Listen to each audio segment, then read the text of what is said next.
Dude, I'm gonna be real, like, I'm tired. I'm, like, beyond tired.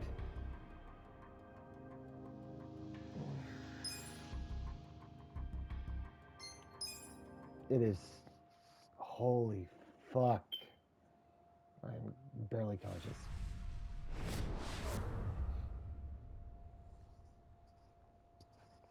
Ugh.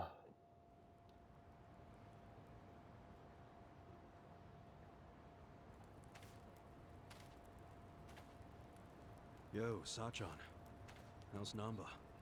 He ran off to go see his brother. It's really cute how he wants to check on him.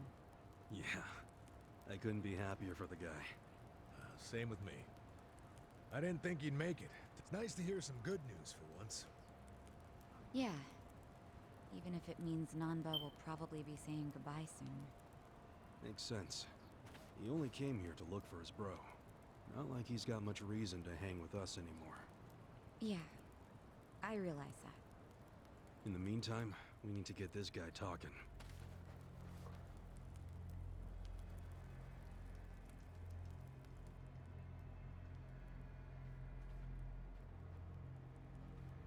Let's get started then.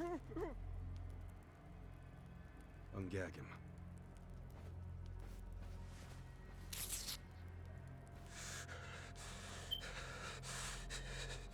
Don't you dare shout.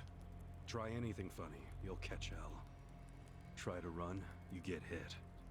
Don't answer a question, you get hit. That's how it has to be.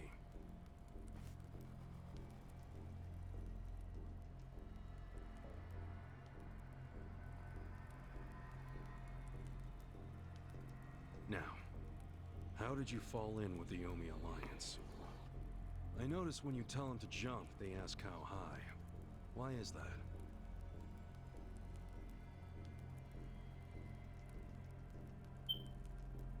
Hey, remember the rules for not answering a question?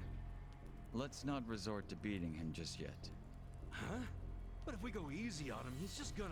As we speak, the Omi Alliance may well be looking for you. But it's gonna take them some time. How competent are they? Will they get here before I'm we going finish through the peeling off cutscene your right now. fingernails? Huh, small detail that I actually Ask him what he noticed. thinks They about actually forcing us to kept burn down our the own mark of the home. fact that the tape was on the guy's mouth. Personally, I won't be stopping at just the fingernails.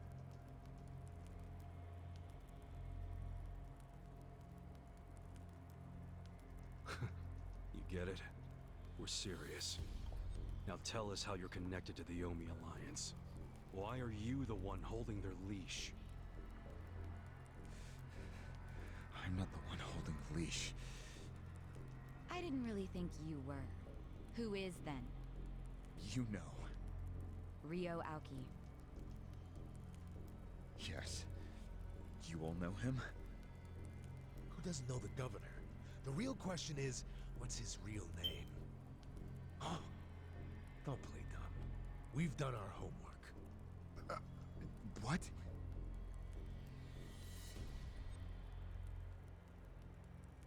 Masato Arakawa. How do you know that name? A long time ago, I knew him as the young master. He knew me as Ichi. Back when the Arakawa family was still in the Tojo clan. So, Ryo Aoki really is Masato Arakawa, huh?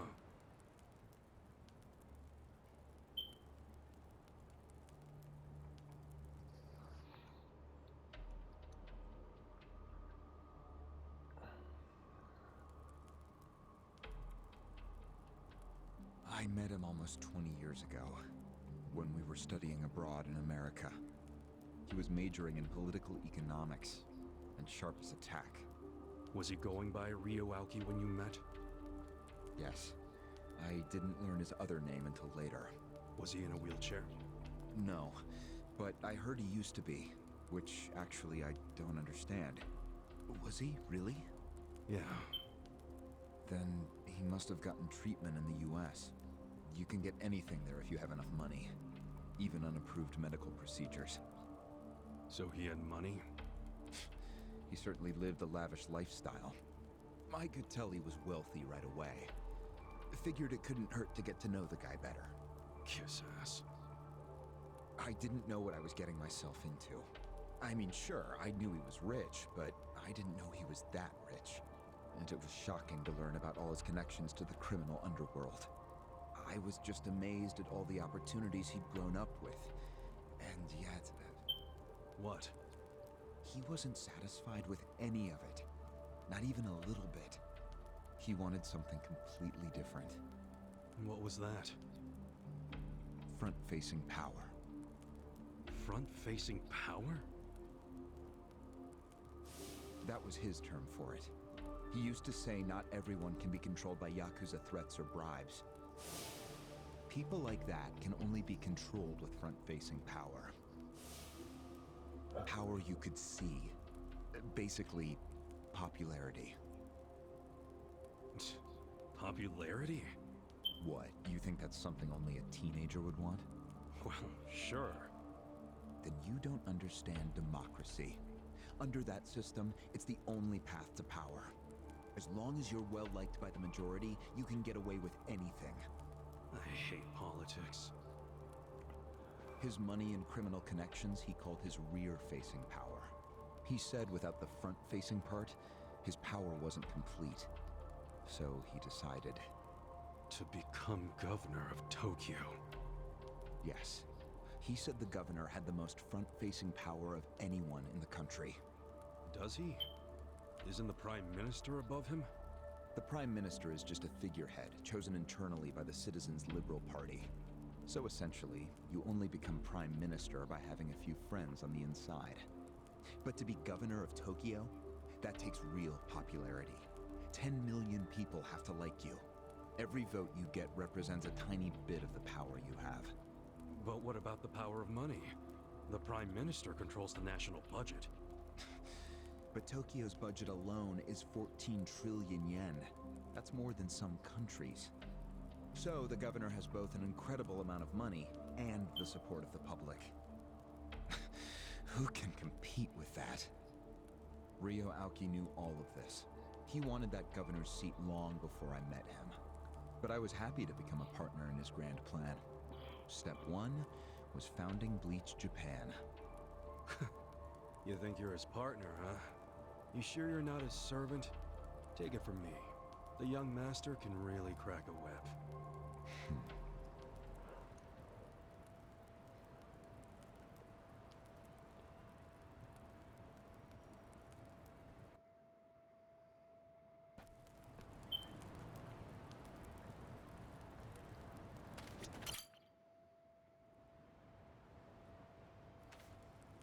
Was it his idea to form Bleach Japan, or was it yours? It was his. And getting rid of all the gray zones was him too? Yes. Although when he first explained it, I thought it was pretty naive. But you went with it anyway. Why? Because I knew he could use the Arakawa family to recruit lots of people fast. It was an advantage no other political figure had. I knew that then, and I was right. Pretty soon, he was delivering results. For me, following him was a win-win situation. The young master knows exactly how to use puppets like you. Guys who get all weak in the knees just for some cash and power. Come on.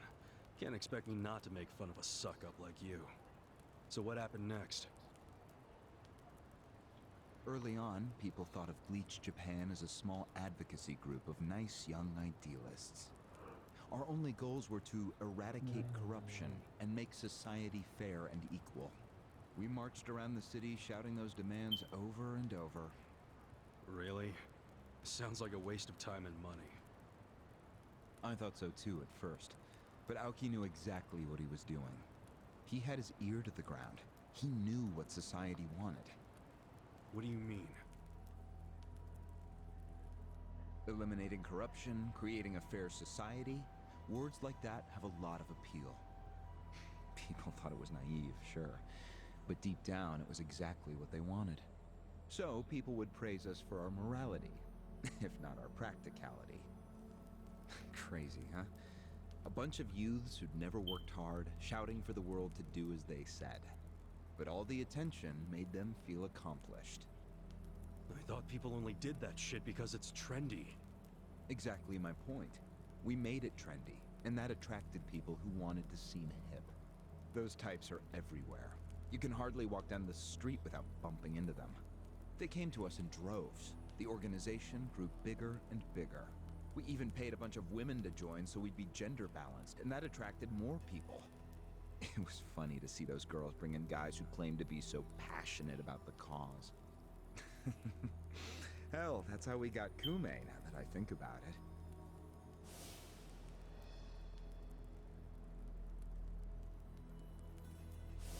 It took some time, but eventually we had members all across the country. That gave us an unexpected bonus. What bonus?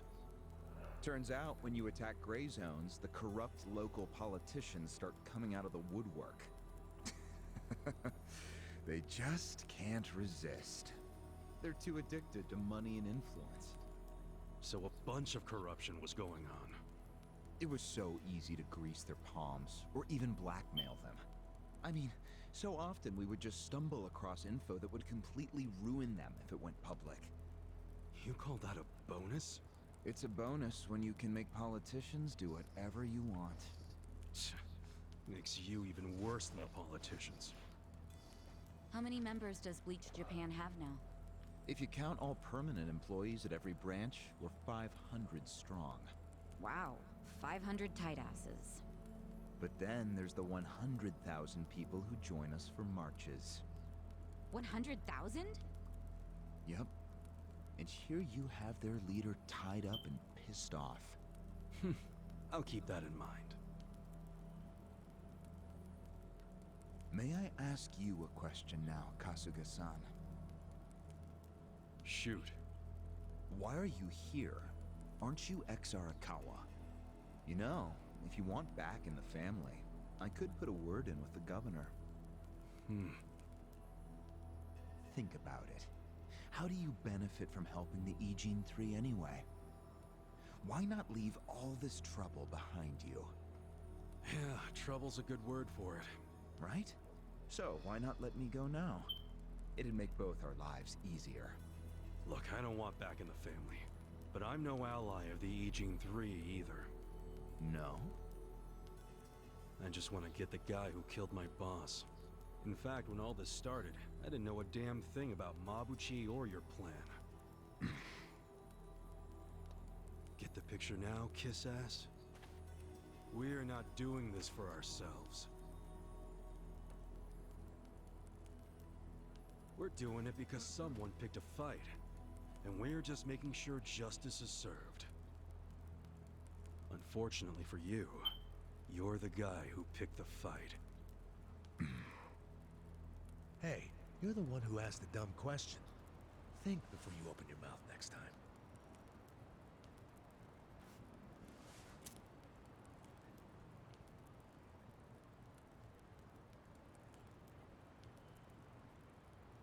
I love how he's not the brightest guy in the fucking bunch, but you can tell he's not complete fucking dumbass either. Sorry.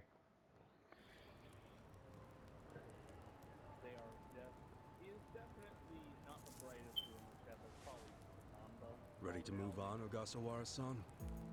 But Kasuga isn't a dumbass. You and the young master got Bleach Japan off the ground. What came next? After he got it working on a national scale, he started phase 2. He sought out media attention constantly. Another brilliant move. Press flocked from all over to interview the charismatic young man behind Bleach Japan. He was front and center every day. He even went on some talk shows. It helped that he had a great smile he was willing to flash at every camera. Seriously? What does it matter if you look good on TV or not? It matters a lot, even more than what you say. When it comes to popularity, looks are everything. Fine. Is this story anywhere close to the present day yet?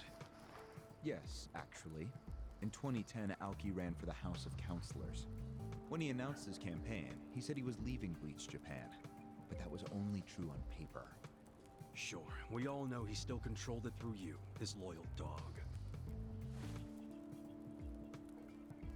Come on, keep talking. With the endorsement of the Citizens Liberal Party, he won that election in a landslide. And 2 years ago, he ran for governor. Was that a landslide too? I wouldn't call it that. Why not? It was more than a landslide. His popularity was off the charts. He had loads of funding. On top of all that, the Arakawa family dug up dirt on all his rivals. Truthfully, it was basically impossible for him to lose. The election was practically a formality. And afterwards, he just kept riding the wave. 6 months post-election, he exterminated the Tojo clan with the Kamurocho 3K plan. Of course, he only pulled that off because the Arakawa family was feeding him Tojo secrets. Did that happen around the same time as this? Yes, and people loved him even more when they saw him wiping out the Yakuza. He hardly wiped out the Yakuza. The Tojo just got replaced by the Omi Alliance. That's true. Once the Tojo clan was gone, he opened the gates wide for the Omi. I imagine being made the acting captain of the Omi was a fitting reward. Why didn't the people complain about the Omi coming in? The Omi seizure of Kamurocho went down quietly. No mess, no fuss. Everyone just let the Omi slide peacefully onto the vacant throne. Did they even notice what was going on? I think they figured every town has its share of thugs, Tojo clan or not. As long as crime is low overall, they don't care if the thugs are Omi or just lone actors. So Aoki's plan worked perfectly. Yeah. It was the rise of Arakawa, both father and son securing total power.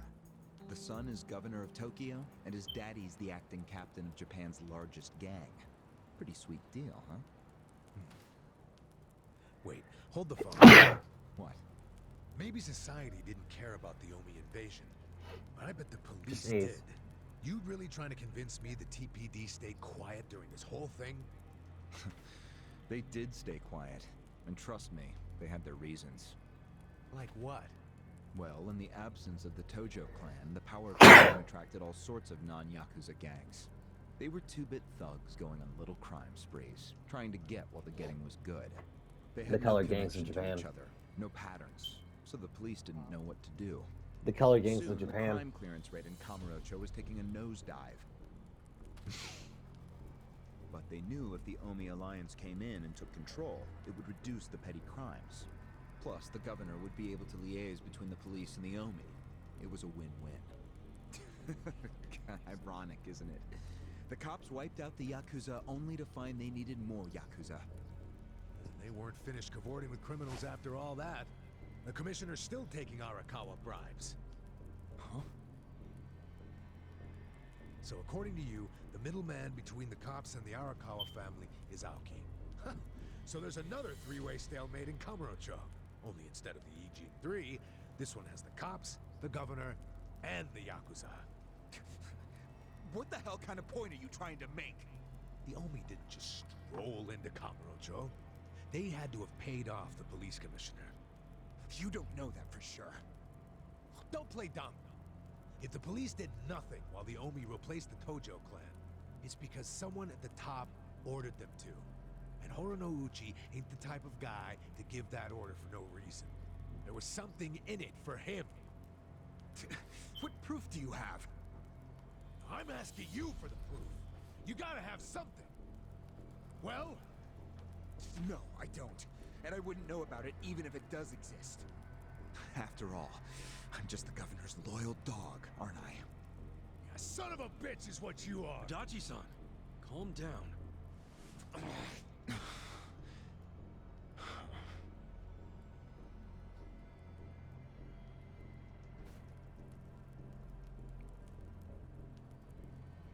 Now that the young master is governor of Tokyo, is he going after Ijincho? It seems like that's what he's doing. Yes, but his target isn't Ijincho itself. It's Yutaka Ogikubo. Ogi Kubo? Yes. He's the only cabinet member who's not totally cowed by Aoki. The rest of the cabinet does whatever Aoki says because of how popular he is. But Yutaka Ogikubo, chair of the Citizens Liberal Party, is still holding out. A politician who actually has a spine? Now that's a rare thing. Agreed. And he's stubborn. Under normal circumstances, he'd be a lost cause. But Aoki has come to know some things about him. Like how he also has some sway in the criminal underworld. Aoki has proof of that? No, he just recognizes the signs. Like Aoki, Oki Kubo rose to power through shady connections. When you do that, there's a telltale smell that lingers. Aoki recognized what he was smelling, that's all. And if he gets Oki Kubo out of power, then he'll be truly unstoppable. But it can't be easy for him to remove the guy. It's not. Aoki wasn't even going to try unless he knew he'd be successful. But he knew he would be once he smelled that criminal element on Oki Kubo. Then he knew they both shit in the same hole. A crude way to put it, but what can I say? So you were sent to the Ijincho branch of Bleach Japan to help make use of this dirt on Oki Kubo? And the first thing you did was buy off Mabuchi. Let me guess. You told him you had the Omi Alliance's support. He couldn't resist that kind of bait. You told him he'd get in good with them if he helped you. Mabuchi's never liked the way Ijincho is divvied up among the Ijin Three. And with his high rank, he's the de facto leader of all the other members who also don't like it. Sounds like he was the perfect prey for you. Pray what you sent out to kill our boss, and made it look like a suicide. That murder got the Ijin Three all riled up and suspicious of each other. Whose big-brained idea was that? It was Mabuchi's. He knew it would bring down the Great Wall. Myself, I was never one for murder. Oh yeah? Well, an innocent guy is still dead. If you didn't give the order, then someone above you did, right? Say it! It was your boss, Ryoaoki, wasn't it? Yes, it was him. I told him about Mabuchi's plan. I didn't think he'd go for it because it was so risky. In fact, I proposed a different plan of my own. But unfortunately, he saw nothing wrong with Mabuchi's plan. He was willing to accept high risk for high return, and he was eager to get the jump on Ogi Kubo. The young master saw nothing wrong with killing a man? It would have just been another murder, except someone had to pry open the crack it made in the Great Wall. You talking about me? Yes, but don't take it personally. It was always going to come to this eventually. Mabuchi wasn't going to stop until he had an excuse to start a war with the Seiryu clan. She's right. Our plan was to provide the excuse, and in the chaos, find something to connect Ogi Kubo to Ijincho's criminals. Sure enough, we found a counterfeiting enterprise that's been supporting the Ijin Three for decades. Jackpot. Yeah, don't take too much pride in that. You had a hell of a lucky break. Yes, we did. We were lucky that you're bad at choosing friends, because it was Nanba who told us. He told us about the fake money and where the heart of the operation was. It was all due to him that we were able to mobilize such a large number of Omi. I would love to thank him. Where is he, by the way? We ain't telling you. We're the ones asking questions. Such a shame. Songhui, what should we do now? Our counterfeiting business is burned and gone. So Ogi Kubo's already lost a major source of his power. That alone is a victory for Aoki. And as far as what will happen to Ijincho, the ball's in his court. The Queen of the Komi Jewel is so calm in the face of impending doom. Excuse me? This city will meet the same fate as Kamurocho. What are you on about? Soon Ijincho will be under complete Omi control. No more Great Wall of muscle to stop it. Don't you see that?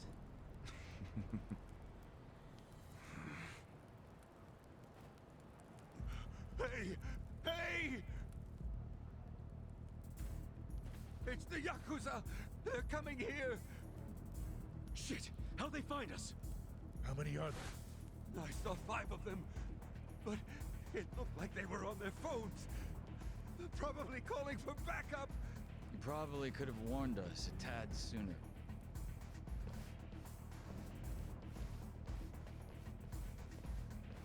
Hey, isn't he... I've got a sharp nose for rats, especially when they're all in one nest. Yeah, I am. Chief! Sorry. I couldn't protect you. No, Chief. We should be apologizing to you.